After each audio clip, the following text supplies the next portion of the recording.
മഹാനായ മുബാറക് എന്ന് പറയുന്ന ഒരു അടിമയുണ്ടായിരുന്നു. മുബാറക് എന്ന് പറയുന്ന അടിമ യജമാനൊരിക്കെ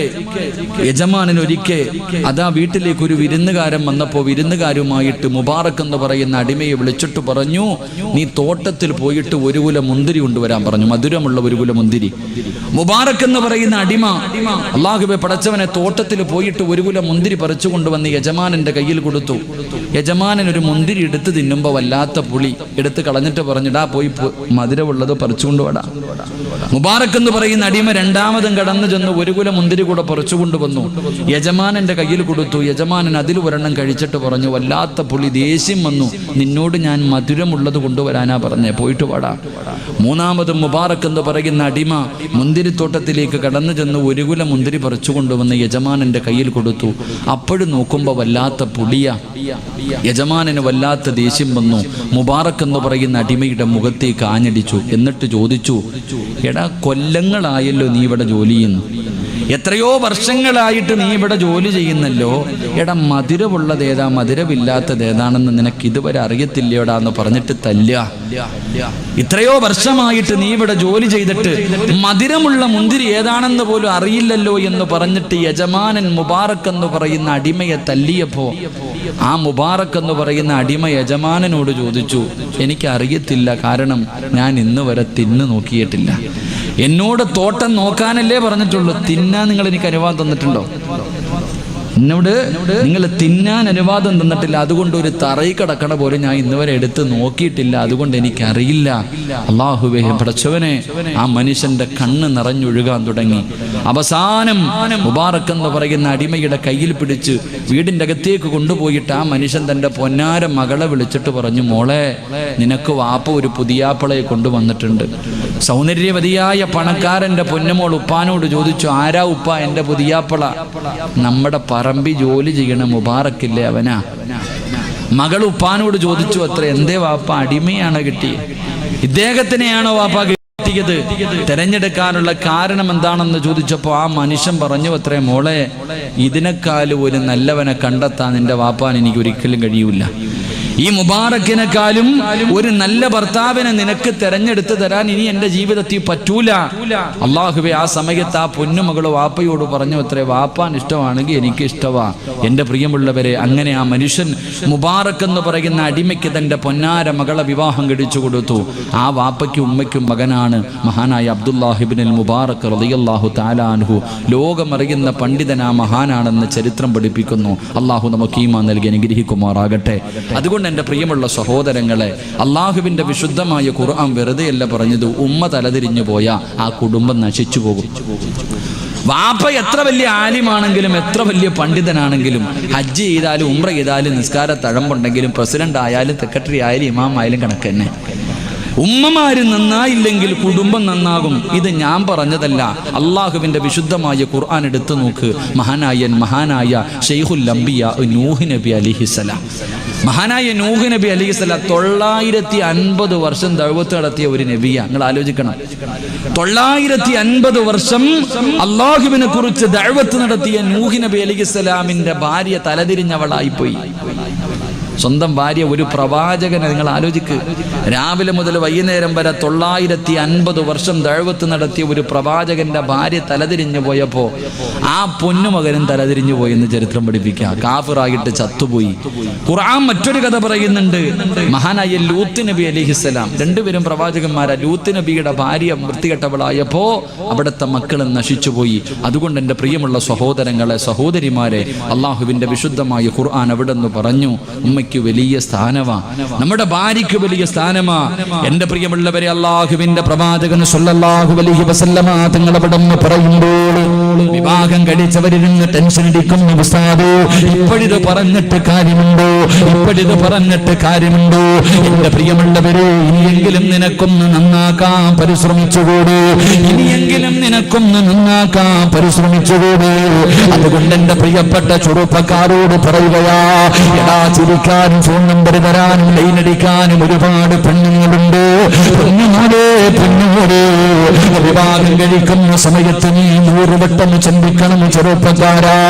മോനെ പണത്തിനല്ലടാ ബല, സൗന്ദര്യത്തിനല്ല ബല, കുടുംബമഹിമയ്ക്കല്ല ബല. ഇതിലുള്ള പെണ്ണിനാണ് പടച്ചവനെ വല്ലാത്ത ബല. അതിനാണ് നീ മഹത്വം കൊടുക്കേണ്ടത്, അതിനാണ് പവിത്രത കൊടുക്കേണ്ടത്.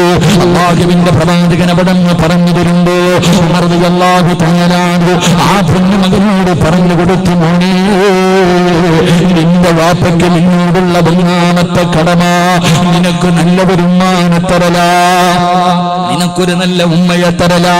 ആ പൊന്നുമകൻ പറഞ്ഞു, തങ്ങളെ എന്റെ ഉമ്മയാരെന്നറിയോ, എന്റെ ഉമ്മയാരെന്നറിയോ, മുസ്ലിമല്ല തങ്ങളെ, ഒരു അടിമ പെണ്ണാണ് തങ്ങളെ. കുറ്റം പറയാൻ കഴിയുമോ? മക്കളെ തലതിരിഞ്ഞു പോയതിന് പടച്ചവനെ മക്കളെ കുറ്റപ്പെടുത്തുന്ന മാതാപിതാക്കളോട് ആദ്യം നീ ചെയ്തതിനെ കുറിച്ചെന്തേ ചിന്തിക്കാത്തത്, നീ ചെയ്തതിനെ കുറിച്ചെന്തേ ആലോചിക്കാത്തത്? അല്ലാഹുവേ അവിടെന്ന് പറയുകയാ, എന്റെ ഉമ്മ ഒരു മുസ്ലിം പോലുമല്ല, എന്റെ ഉമ്മ ഒരു മുസ്ലിം പോലുമല്ല, മറ്റൊരു മതത്തിൽപ്പെട്ട ഒരു അടിമ പെണ്ണാണ് എന്റെ ഉമ്മ എന്ന് ആ പൊന്നുമകൻ പറഞ്ഞു കൊടുത്തു എന്ന് ചരിത്രം പഠിപ്പിക്കുന്നു. അള്ളാഹു നമുക്ക് ഈമാൻ നൽകി അനുഗ്രഹിക്കുമാറാകട്ടെ.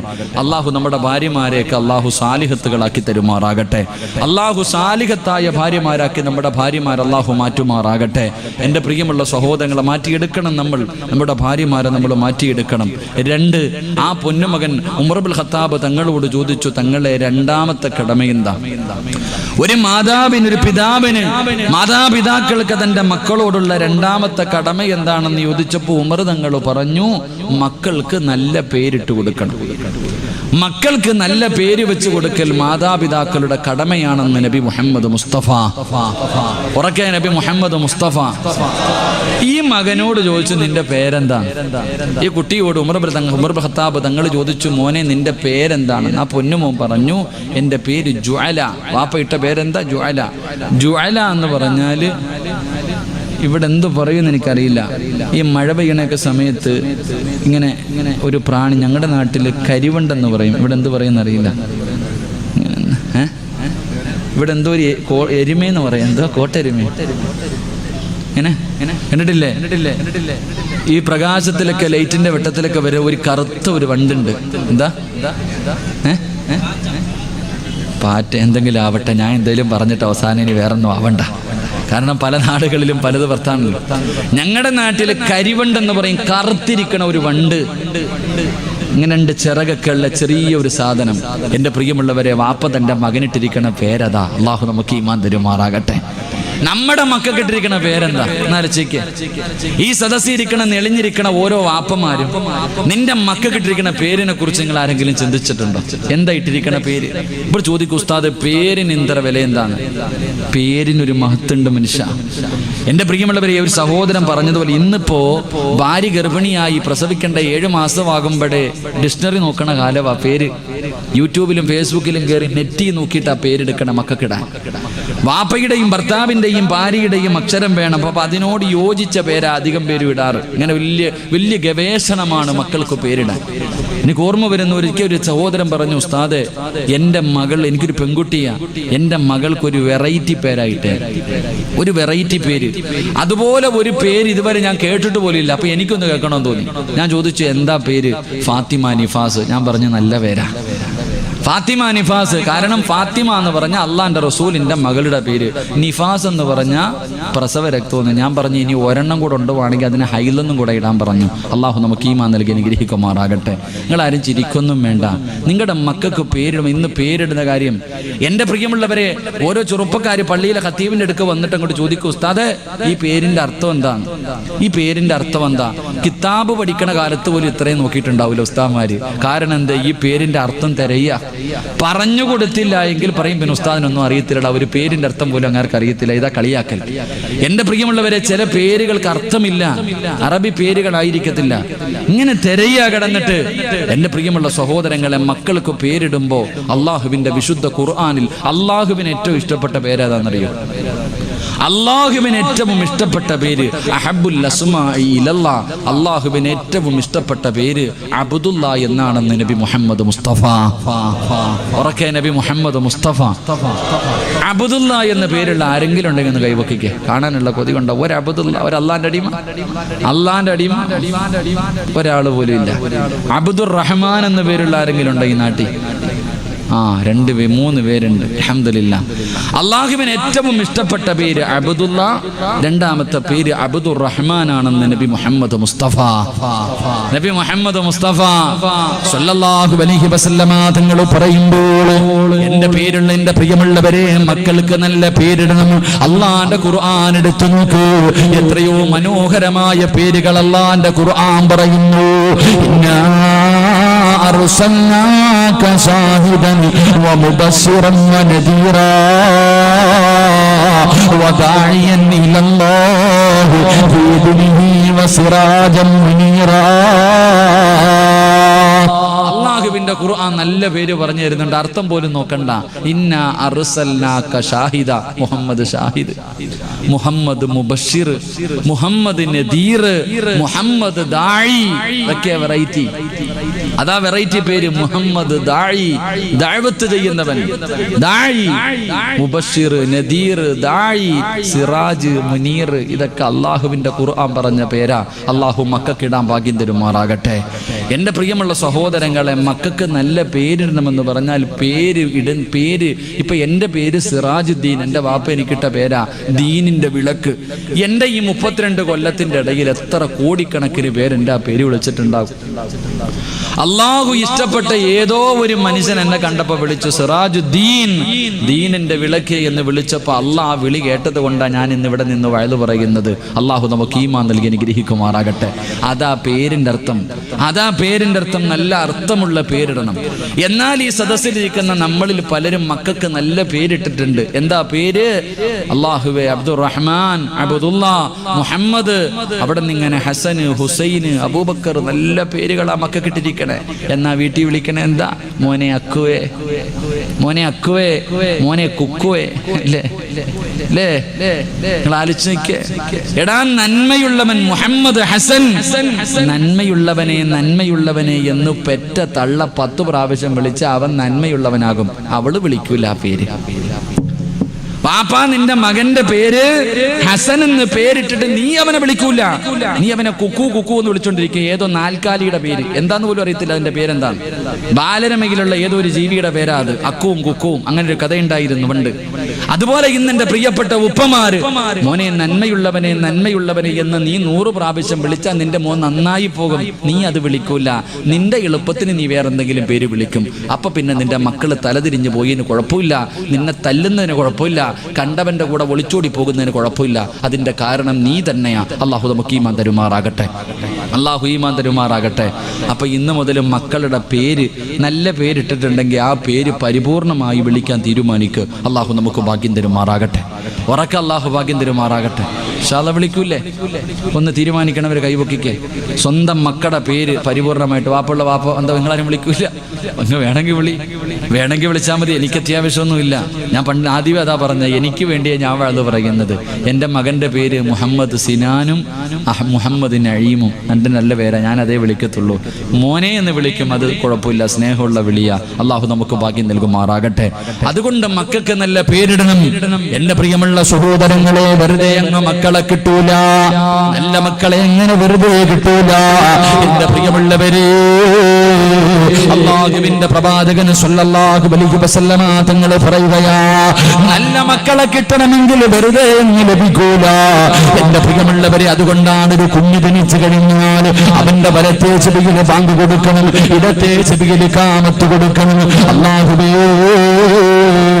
പിന്നീട് വീണവന്റെ ചെവിയിൽ അല്ലാഹ് സൂറത്തുൽ ഇഖ്ലാസ് ഓതി കൊടുക്കണം. അത് കഴിഞ്ഞാൽ സൂറത്തുൽ ആൽ ഇംറാനിലെ വഇന്നി ഉഈദുഹാ ബിക വദില്ലിയതഹാ മിനശ് ശൈത്താനിർ റജീം തോതി കൊടുക്കണേ എന്ന് നബി മുഹമ്മദ് മുസ്തഫ സല്ലല്ലാഹു അലൈഹി വസല്ലം. ഒരു കുഞ്ഞ് ജനിച്ച ബാങ്ക് വിളിക്കണം, ഇഖാമത്ത് കൊടുക്കണം, സൂറത്തുൽ ഇഖ്ലാസ് ഓതണം, സൂറത്തുൽ ആൽ ഇംറാനിലെ ഈ ആയത്ത് ഓതണം. ഇതുപോലെ ഒരുപാട് കാര്യങ്ങൾ തൻ്റെ മക്കളുടെ ചെവിയിൽ ഊതി കൊടുക്കണം. പിന്നീട് അവിടെ നിന്ന് പറഞ്ഞു, നിങ്ങളുടെ മക്കൾക്ക് നിങ്ങൾ തൊട്ടുകൊടുക്കണേ എന്ന് നബി മുഹമ്മദ് മുസ്തഫ. ഉറക്കെ നബി മുഹമ്മദ് മുസ്തഫ. അപ്പൊ നിങ്ങൾ ചോദിക്കുക, ഈ തൊട്ടുകൊടുക്കലൊക്കെ ഉണ്ടോ ഉസ്താദേ? ഉണ്ട് മനുഷ്യ. തൊട്ടുകൊടുക്കുന്നതിലൊക്കെ ഒരു അർത്ഥമുണ്ട്. ഉദാഹരണം ചോദിക്കട്ടെ, കുട്ടികൾ കുരുത്തക്കേട് കാണിക്കുമ്പോൾ ചോദിക്കും, ഇവൻ ആരാടാ തൊട്ടുകൊടുത്തേ?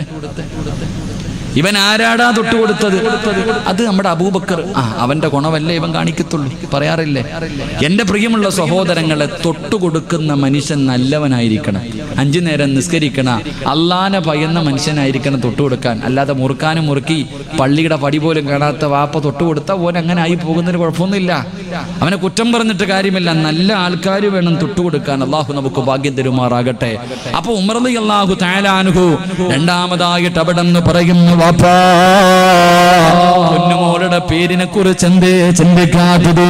സ്വന്തം മക്കൾക്ക് നിന്റെ വാപ്പ നിനക്ക് നല്ല പേരിട്ട് തന്നു, പക്ഷേ നീ അത് നിന്റെ മക്കളോട് ചെയ്തില്ല വാപ്പാ.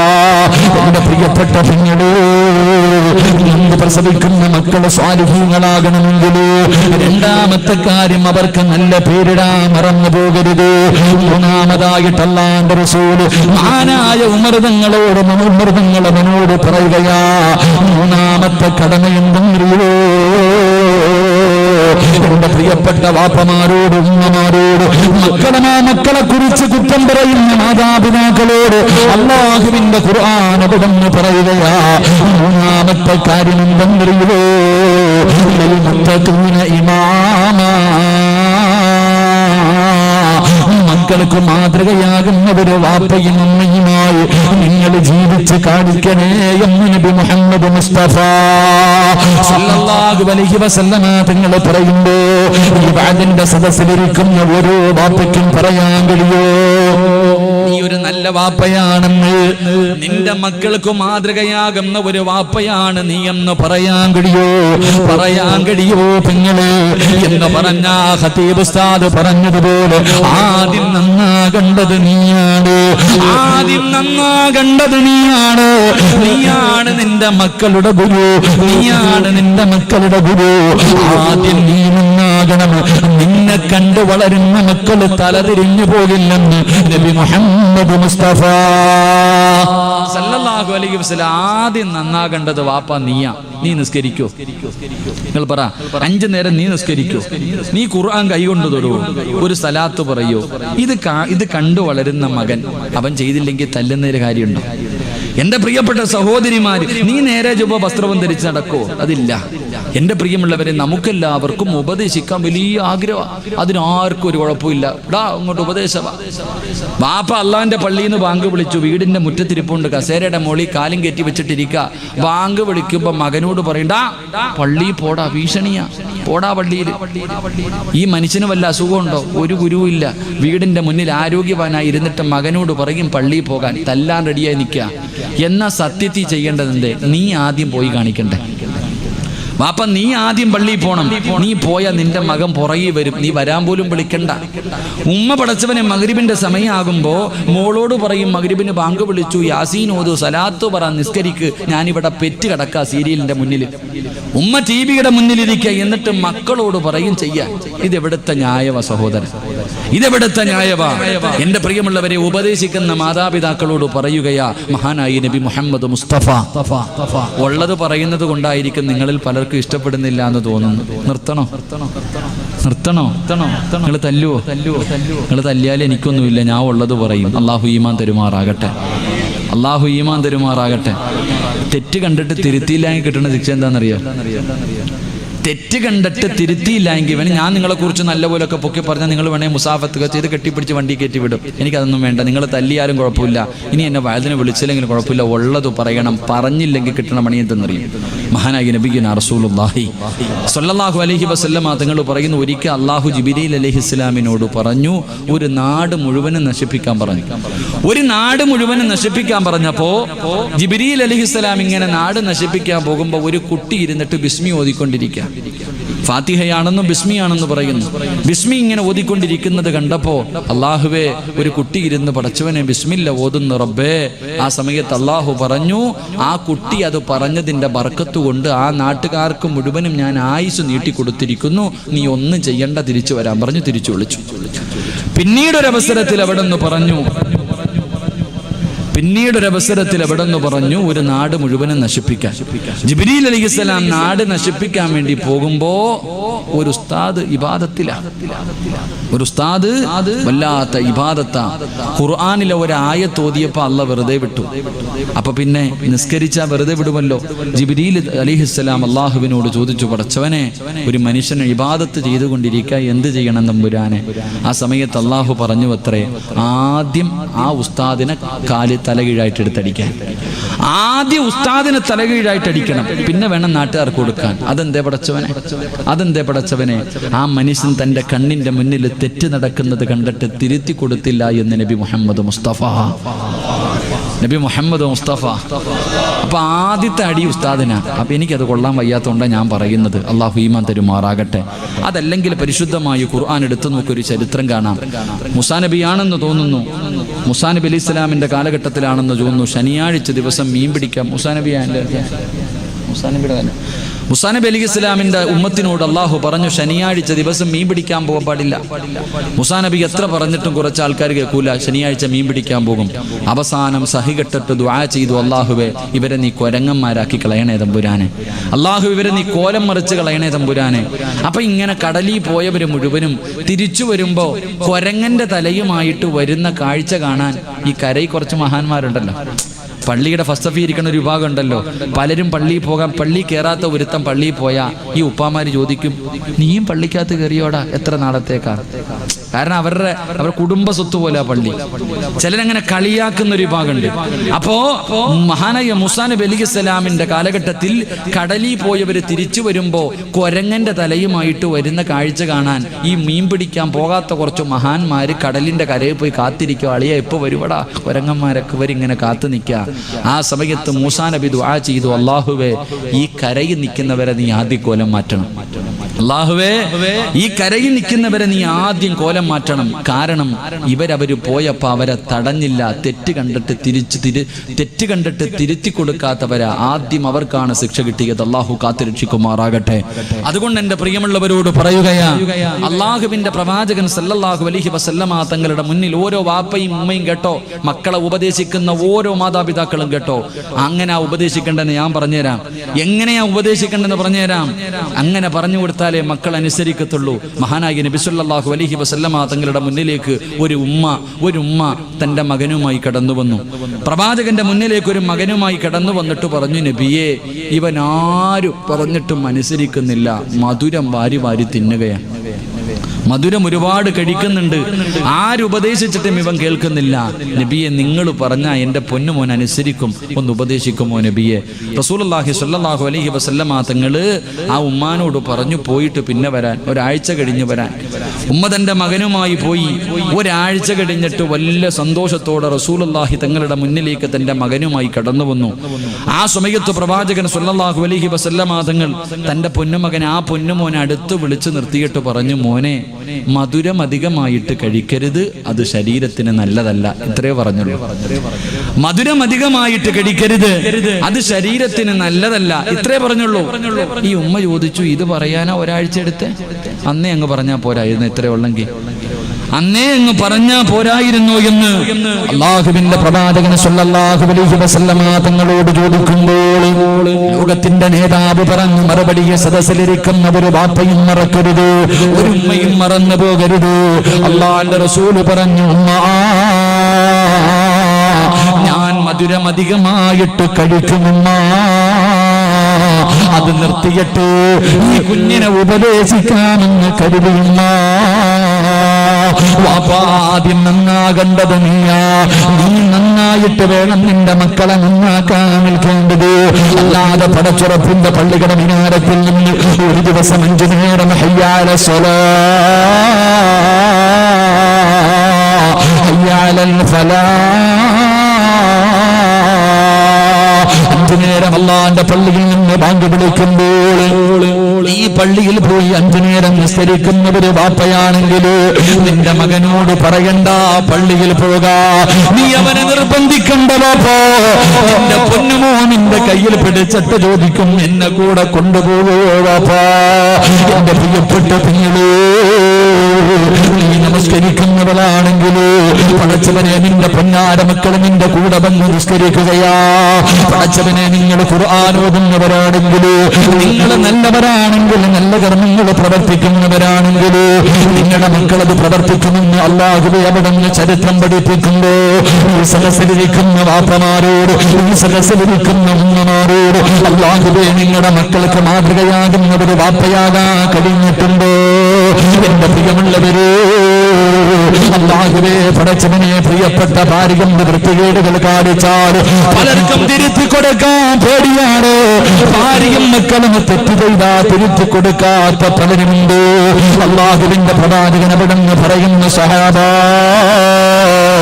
അല്ലാഹുവിന്റെ കോടതിയിലെ 3 വിഭാഗം ആൾക്കാർ അല്ലാഹുവിന്റെ റസൂൽ പറയുന്നു പരലോകത്തിലെ ഏറ്റവും വൃത്തികെട്ടവരാരെന്നറിയുമോ?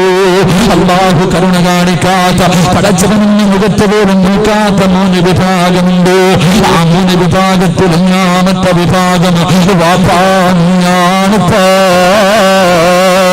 അല്ലാഹുവിന്റെ പ്രവാചകൻ പറയുന്നു ചില വാപ്പമാരാണ്, ചില വാപ്പമാരാണ്.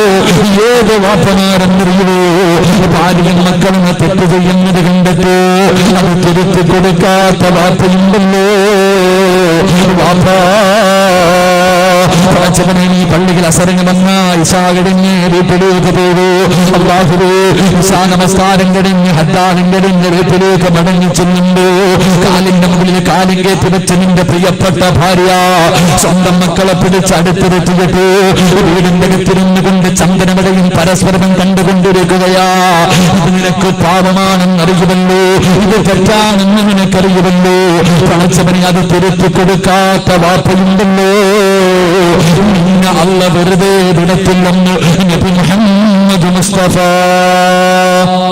സല്ലല്ലാഹു അലൈഹി വസല്ലം തങ്ങൾ പറയുന്നു പരലോകത്തിലെ ഏറ്റവും വലിയ വൃത്തികെട്ടവര് 3 വിഭാഗം. ആ 3 വിഭാഗത്തിൽ ഒരു വിഭാഗം നമസ്കാരം കഴിഞ്ഞ് വീട്ടിൽ പോകുമ്പോൾ മഗ്രിബിന് ശേഷമുള്ള സമയം ദുആയ്ക്ക് ഇജാബത്തുള്ളതാ, ഖുർആൻ ഓതേണ്ട സമയമാ. അപ്പൊ വാക്യ ഓതണം, റഹ്മാൻ ഓതണം, സജദ ഓതണം, മുൽക്ക് ഓതണം, യാസീൻ ഓതണം. ഓതിയിട്ട് ദുആ ചെയ്താ സ്വീകരിക്കുന്ന സമയം നീ കെട്ടിക്കൊണ്ടുവന്ന നിന്റെ ഭാര്യ സീരിയൽ കണ്ടുകൊണ്ടിരിക്കുമ്പോ നീ തിരുത്തി കൊടുക്കാറുണ്ടോ? നിങ്ങൾ ആരെങ്കിലും ചിന്തിക്ക്, തിരുത്തി കൊടുക്കാറുണ്ടോ? മക്കളെയും പിടിച്ച് അടുത്തിരുത്തിയിട്ടാ കാണുന്ന അരപ്പാവാട ഇട്ടിട്ട് ആടുക. നിങ്ങൾ ആലോചിക്ക്, അരപ്പാവാട ഇട്ടിട്ട് ആടുന്ന ഇംഗ്ലീഷ് പാട്ട്, ഹിന്ദി പാട്ടും. എന്റെ പ്രിയമുള്ള സഹോദരിമാരും മക്കളെ വിളിച്ചിരുത്തിയിട്ട് ഒരുമിച്ചിരുന്ന വാപ്പയും ഉമ്മയും കാണുന്ന കാലവാ. അള്ളാഹു നമുക്ക് ഈമാൻ നൽകി അനുഗ്രഹിക്കുമാറാകട്ടെ.